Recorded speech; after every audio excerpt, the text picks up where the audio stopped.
بسم الله الرحمن الرحيم. الحمد لله الذي لا أول له ولا آخر، ثم الصلاة والسلام على أشرف الأنبياء والمرسلين نبينا محمد وعلى آله وصحبه وتبعين لهم بإحسان إلا يوم الدين.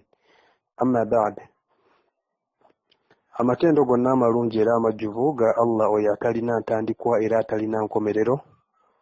Oluvannyuma okusaalira n'emirembe bibeere ku nabbi waffe asinga ekitiibwa bannabbi n'ababaka ba Allah nga ye nabbi waffe Muhammad sallallahu alaihi wasallam, ne ku bantu b'oluganda be ne basahaba be n'abo abaabagoberera mu kweyisa obulungi okutuusiza ddala ku lunaku lw'enkomerero. N'oluvannyuma lw'ebyo, barakallahu fiikum, tugenda kubeera nga tweyongerayo n'omusomo gwaffe gwe twatandikako ogwa twahaara, nga gwe musomo ogulina okubeera nga singa tunaaba nga tugumaliriza tugenda kubeera nga tutunuulira ku swala mu bujjuvu nga bw'erina okubeera nga esaalibwa, naye nga bino byebimu ku birongoosa esswala era ng'omuntu ateekeddwa okubeera nga ategeera embeera zino zonna. Ng'olwaleero, barakallahu fiikum wa jazakumullahu khair, tugenda kubeera nga tutunuulira emisaayi egiva mu bakyala awamu n'ennamula zaagyo. Omusomo ogwasembayo twalaba era ne tubeera nga twamaliriza ebikwatagana ne tayammamu, era nga mu kiseera kino tugenda kubeera nga tulaba emisaayi egiva mu bakyala, buli kimu ekikwata ku misaayi gino. Emisaayi gimanyiddwa nti giva mu bakyala gya bika bisatu. Ogusooka gwe guyitibwa haidh, ogwo gwe musaayi ogw'omwezi. Ogwokubiri gwe gumanyikiddwa nga nifaas, nga nagwo gwe musaayi ogw'okuzaala, nga n'ogwokusatu gwe guyitibwa istihadha, omusaayi ogw'ekyalaalo nga gwa bulwadde. Guno gwo guba gwa bulwadde ogwa istihadha. Mpozi tugenda kusooka tunuulire omusaayi ogwa haidh oba omusaayi ogw'omwezi mu bujjuvu. Omusaayi ogw'omwezi oba oguyitibwa haidh gwe musaayi ogw'obutonde oba ogw'obubumbwa ogufuluma okuva munda wa nnabaana w'omukyala bw'aba nga atuuse mu biseera ebimanyiddwa. Omusaayi guno si gwa bulwadde, wabula gufuluma lwa butonde bwa mukyala Allah bwe yabatonderamu. Nabbi sallallahu alaihi wasallama yagwogerako bw'ati nti mazima ekigambo kino ekyokulwala haidhu kw'abakyala buli mwezi, Allah yakissa oba yakiteeka ku buli muwala wa Adamu yenna, nga ebigambo ebyo tubisanga mu Fathul Bar namba 294. Haidh alina amannya mangi, agamu ku go ge gano: mulimu abamuyita okusuulumba, okuzza omukono emabega, nga wano bategeeza oyo atandika oba kwoyo atandika okulwala. Mulimu okwekoona akagere n'amalala mangi, mugamanyi, sigenda kugamenya gamalayo naye nga mugamanyi. Lwaki abakyala balwala? Abakyala balwala lwa nsonga nti omukyala bw'afuna olubuto, omusaayi ogwo Allah agufuula ekyokulya ky'omwana ali mu lubuto. Kyova olabanga oluusi kwotegerera nti omukyala afunye olubuto buba butalwala, amakulu butagenda mu nsonga ze tuyita okusuulumba oba okusuuluba nga bwe mukiyita. Era kyova olabanga omukyala bw'amala okuzaala, omusaayi gwe yandibadde alwala, Allah agufuula amata omwana n'agafunira ku bbeere lya maama we. Era kyova olabanga omukyala ayonsa tatera kulwala haidhu oba kusulumba. Kati omukyala bw'aba talina lubuto oba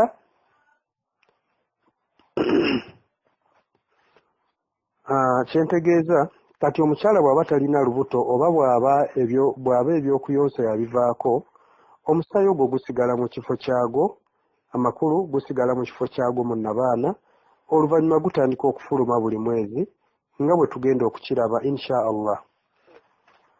Obubonero obwawula omusaayi gwa haidhu ku misaayi emirala nga nabwo bwe buno. Akasookera ddala guba muddugavu, akookubiri mukyafu era nga gwa bitole, akookusatu guba gubuguma nga gwakava mu mukyala, ekyokuna guba guwonya nnyo, nga n'ekyokutaano ate nga gubeera najisi. Mpozi obubonero obulaga nti omukyala agenda kulwala bwawukana okusinziira ku butonde bwa buli omu, oba mu mbeera y'ekifo mwawangaalira, oba mu mbeera y'omukyala ye yennyini. Kati nno ensonga eno gyetegereza enkulu nnyo. Tewali bujulizi kuva mu Qur'ani wadde hadiisi nti emyaka bwe giti omukyala kwatandikira okulwala, wadde ennaku ze bamala, wadde emyaka gye bakomako, wabula ebyo byonna byawukana okusinziira ku butonde bwa buli omu, oba famire mwava, oba eggwanga nga bwe tunnyonnyodde waggulu. Wa barakallahu fiikum wa jazakumullahu khaira. Ensonga enkulu buli mukyala z'asaana okumanya ku haidhu esooka, omukyala atandika ddi okulwala haidhu? Mu mateeka g'Obusiraamu tewali myaka migere nti omukyala gy'atandikirako okulwala, wabula ekikulu kulaba bubonero bwa musaayi nga bwe tubulabye.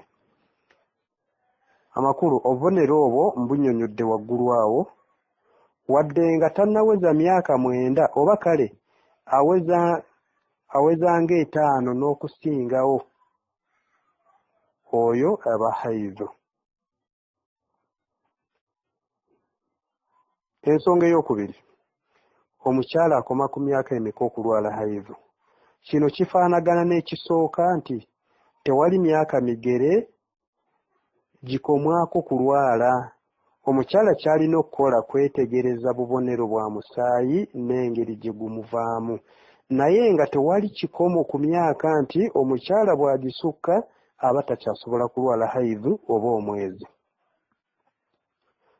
Ensonga ey'okusatu, ennaku mmeka omukyala z'amala nga mulwadde wa haidhu? Tewali nnaku ngere nti omukyala z'amala nga mulwadde. Abakyala baawukana mu nnaku ze bamala nga balwadde, n'olwekyo singa atandika okulwala yeetunuulire yekka wanaakoma okulwala, ezo ze zinaaba ennaku ze ez'omwezi ogwo. Oba kitegerekese? Tugambye twogera ku nnaku omukyala z'amala nga mulwadde wa haidhu, ne tugamba nti tewali nnaku ngere nti omukyala z'anaamala nga mulwadde. Abakyala baawukana mu nnaku ze bamala nga balwadde. Singa atandika okulwala yeetunuulire yekka wanaakoma okulwala, ezo ze zinaaba ennaku ze ez'omwezi ogwo. Ekyokuna, haidhu atera kumala nnaku mmeka? Abakyala batera kumala nnaku 6 oba 7 olw'ekigambo kya Nabbi sallallahu alaihi wasallama kye yagamba omukyala eyali alwadde ekyalaalo nti ennaku 6 oba 7 ezo bwe ziggwako, naaba osaale okumala ennaku 24 n'ebiro byazo, oba ennaku 23, kuba ebbanga eryo likumala, era bw'otyo bw'ojja okukola buli mwezi okutuusa hadiisi eyo gy'ekoma. Gwagyetaaze soma Sunan Abi Daud namba 267, oba otunuulire mu Tirmidhi namba 1010. Wa barakallahu fiikum. Katulabe ensonga ey'okutaano, okusirika kw'omusaayi ate nga bwe guddamu. Kino kirimu engeri 2. Ensonga zino nzireese olw'ensonga nti zibadde zijja nga zibuuzibwako. Njagadde tubeere nga tuzinnyonnyola mu ngeri efaananako bw'etyo, oba oli abo ababadde babuuza ku nsonga zino babeere nga bazeetegereza. Mpozi n'ekirala ku bibuuzo ebigenda okuba nga bibuuzibwa mu musomo guno, nja kusaba bibuuzibwe ku ekyo kye tusomyeko, kubanga omusomo guno tugenda guwanvuyamuko emisomo ng'ebiri oba esatu insha Allah, naye nga ebisinga bw'obuuza ekibuuzo nga tekiri wano kirindirire mu musomo ogugenda okubeera nga guddako, wabula ky'otategedde mu guno gwe tusomesezza olwaleero kyo oli waddembe okubeera nga okibuuza. Wa barakallahu fiikum. Tugambye ensonga ey'okutaano, okusirika kw'omusaayi ate nga bwe guddamu kirimu engeri bbiri. Engeri esooka, waliwo omukyala nga ye takaliza musaayi embeera ze zonna, nga leero alaba omusaayi ate enkya n'atagulaba. Oyo nno aba mulwadde wa kyalaalo nga bwe tujja okubeera nga tulaba. Tujja kubeera nga tumulaba oyo insha Allah. Embeera ey'okubiri, waliwo okuba nga embeera ye si ya bulijjo, wabula ng'ekyo kimutuukako biseera bimu na bimu. Omwezi guno n'afuna okutawaanyizibwa amakulu mu ekyo, n'alaba omusaayi, ate omwezi omulala n'atalaba kintu kyonna.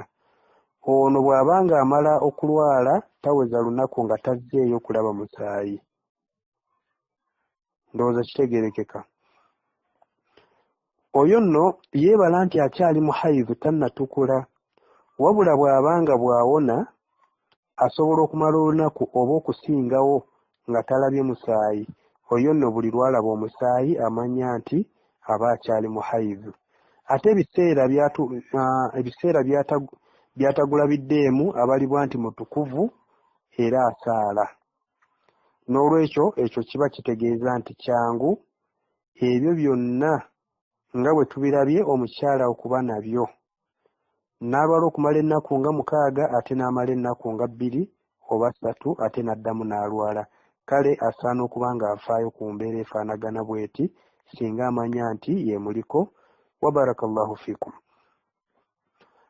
Ensonga ey'omukaaga, okweyongera n'okukendeera kw'ennaku za haivu. Engeri abakyala abamu gye batandika okumira amaweka agabaziyiza okulwala haivu, oba abamu okumira amaweka agabagaana okufuna embuto, oba olw'ensonga endala yonna batandika okufuna obuzibu bw'ennaku zaabwe. Abamu zikendeera ate abalala zeeyongeramu.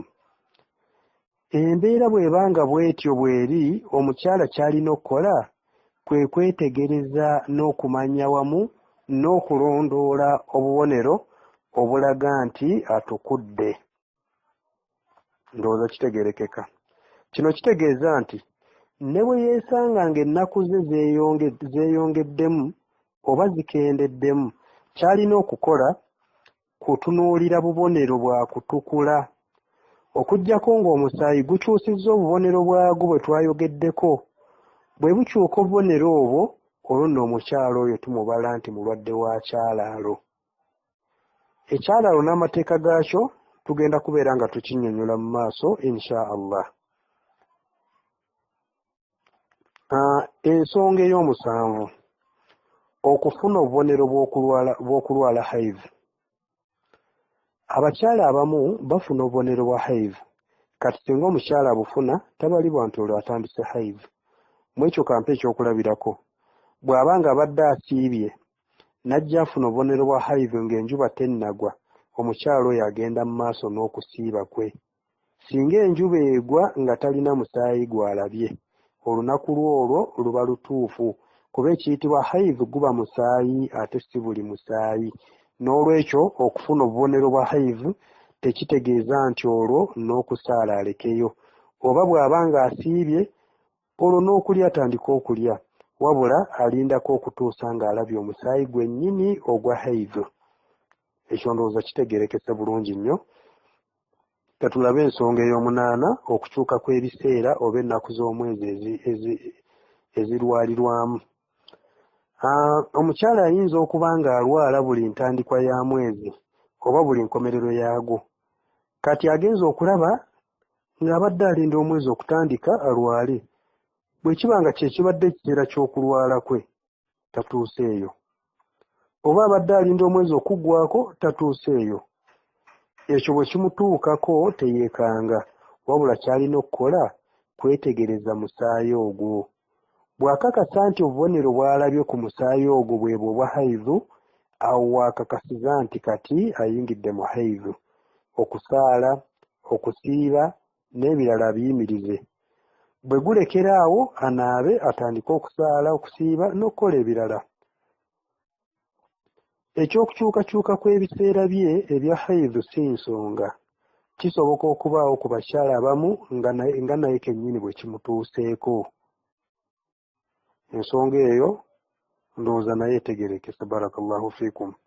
Katulabe ensonga yaffe ey'omwenda. Obubonero obulaga nti omukyala atukudde. Akasookera ddala okulaba amazzi ameeru.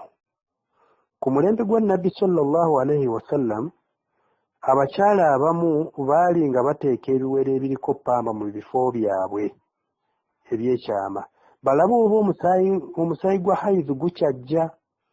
Maama Aisha n'abagamba nti temwanguyiriza kunaaba okutuusa nga mumaze okulaba amazzi ameeru.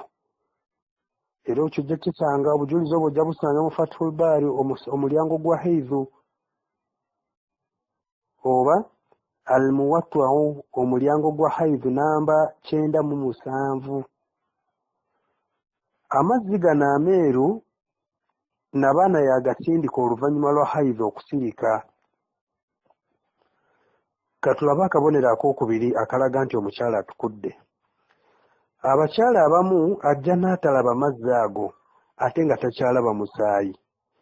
Ate nga tumanyi nti ennaku z'okulwala ziyinza okweyongeramu oba okukendeeramu. N'olwekyo tatwala kyakulaba mazzi gali ameeru. Wabula omusaayi bwe guba tegukyajja anaabe atandike okusaala n'okukola ebirala. Akabonero akookusatu. Waliwo omukyala ng'embeera ze bw'aba awonye talaba mazzi meeru. Oyo nno omusaayi bwe gusirika anaaba bunaabi n'atandika okusaala. Ndowooza tutegeerekeka wa barakallahu fiikum. Ensonga ey'ekkumi, obuzibu bw'okutukula ate n'oddamu. Abakyala engeri gye bava oba gye batukula okuva mu haidhu erimu embeera nga bbiri. Embeera esooka, waliwo atukula n'ataddamu, era oyo bw'aba alabye obubonero bw'okutukula anaaba atandika okusaala n'okukola emirimu emirala. Nga n'akabonero akookubiri, waliwo omulala ng'okutukula kwe kuzibu, ajja n'alaba ng'atukudde n'anaaba, wayita essaawa ntono ate n'addamu okulaba omusaayi, n'ayisaawo essaawa ne gusirika ate ne guddamu, bambi n'abeera mu buzibu bwe butyo. Omukyala afaanana bw'ati, amateeka gamugamba nti singa ennaku ze z'amanyi ziggwaako naaba nga takyalaba musaayi, tayanguwa kunaaba, wabula yeewaayo oba alindamu era ne yeebala ng'akyali mu haidhu.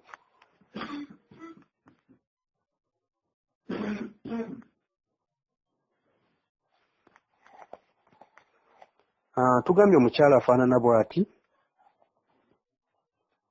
amateeka gamugamba nti singa ennaku ze z'amanyi ziggwaako naaba nga takyalaba musaayi, tayanguwa kunaaba, wabula yeewaayo oba alindamu era ne yeebala ng'akyali mu haidhu okumala olunaku lulamba n'ekiro kyalwo ze ssaawa 24. Ebbanga eryo bwe liggwaako anaaba n'atandika okusaala mpozi n'okukola ebintu ebirala. Katugende ku nsonga ey'e11. Abaffe ow'olubuto n'oyo ayonsa basobola okulwala haidhu? Nsonga eno nkulu nnyo era bangi ababadde bagyogerako.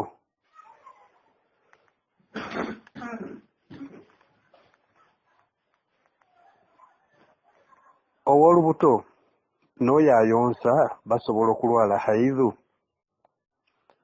Allah ow'ekitiibwa yafuula omusaayi gwa haidhu nga kyekyokulya ky'omwana. Ng'omukazi afunye olubuto, kyova olabanga ow'olubuto talwala, nga bwe tunnyonnyodde waggulu awo. Abamanyi ku nsonga eno bajoogerako ne bagamba nti kwolabira nti omukyala afunye olubuto obutalwala naye ddala tasobola kulwala haidhu. Ekituufu ku nsonga eno naye nga Allah yasinga okumanya kiri nti ekyo tekitera kubaawo okuggyako ng'omusaayi ogwalibadde ogwa haidhu gubadde mungi mu mukyala. Ibn Taymiyyah yagamba nti singa omukyala ow'olubuto alaba omusaayi mu mbeera gy'agulabirako ng'ali mu haidhu, ogwo agubala nti musaayi gwa haidhu, nga tuzimbidde ku kimanyiddwa nti abakyala balwala. Kati n'ebyo yabyogera mu kitabo kye Al-Fatawa, omulyango gwe-19 namba 239 oba volume ku ye-19 ku peegi 239. Wabula singa alekerawo okulwala ng'ensonga evuddeko ekyo amaze kufuna lubuto, ate oluvannyuma ne yeesanga ng'alina omusaayi ogumuvaamu ng'awamu n'ekyo tegulina kabonero konna kakakasa nti haidhu, ogwo agumanye nti si musaayi gwa haidhu, gwandibanga gwa nsonga ndala, era kirungi agenda alaba omusawo nga bukyali. Kati ate omukyala ayonsa, ekimanyiddwa kiri nti talwala ng'ayonsa, wabula singa alaba omusaayi wadde ng'ayonsa, ogwo agubale nti musaayi gwa haidhu, naddala ng'ayisizzaawo akabanga ng'amaze okuzaala, kuba si buli ayonsa nti tasobola kulwala haidhu. Ekyo nno nakyo ndowooza kitegerekese. Ensonga eno nayo kanyongere ginnyonnyola.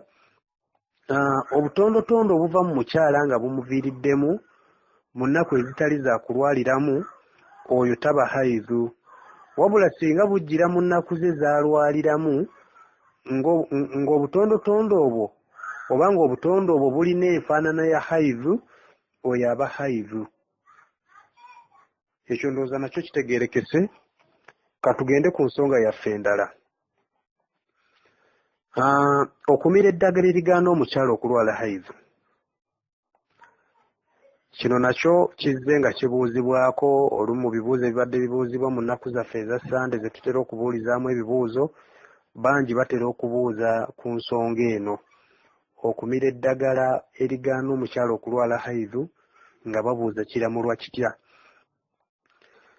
Okumira eddagala erigaana omukyala okulwala haidhu kikkirizibwa n'obukwakkulizo bubiri, ng'akakwakkulizo akasooka, eddagala liteekeddwa okuba nga teririna kabi ku mukyala. Omuzungu kyayita side effect. Lirina okuba nga teririna side effect ku mukyala. Ensonga ey'okubiri, bw'aba nga omukyala oyo alina bbaawe amala kumukkiriza, nga n'ekisingako okuba ekirungi ku mukyala bwe buteetantala kumira ddagala lyonna limuziyiza kulwala, kuba okulwala bwe butonde bwe, era bw'aba wakikola asooke yeebuuze ku bamanyi bamuluŋŋamye ku nsonga emuviiriddeko okwagala okumira eddagala eryo. Ndowooza ekyo nakyo kitegeerekese. Katugende ku nsonga yaffe endala, okumira eddagala erimuwaliriza okulwala haidhu. Abo nno nabo gye bali, ayinza okulaba ng'aludde n'ayagala akole ki? Amire eddagala erimunaamuwaliriza okubeera ng'alwala. Mpozi okwo nakwo okumira eddagala eriwaliriza omukyala okulwala haidhu kikkirizibwa na bukwakkulizo buno wammanga. Akasooka, ateekeddwa okukikola naye ng'ekigendererwa kye si kweggyako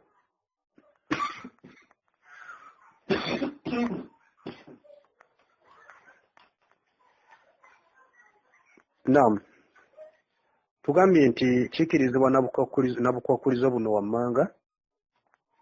Ne tugamba nti akasooka ateekeddwa okukikola naye ng'ekigendererwa kye si kweggyako, oba akookubiri kudduka byamulalikwako mu ddiini ng'okusaala n'ebirala.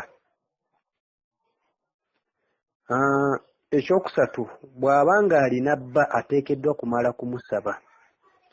Bw'aba talina mwami asooke yeebuuze ku bamanyi n'abasawo abakugu ate nga beesigwa, si kulwa ng'agwa ku mitawaana.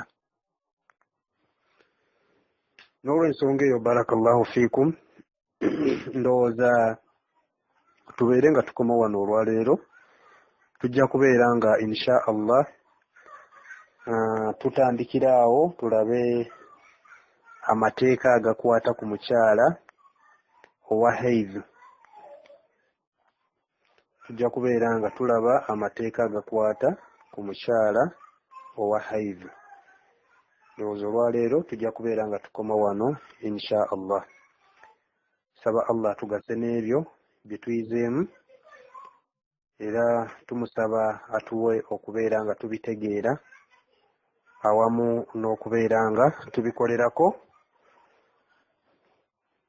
Mpozi bwe tusobeza wonna, saba Allah abeere nga atusonyiwa.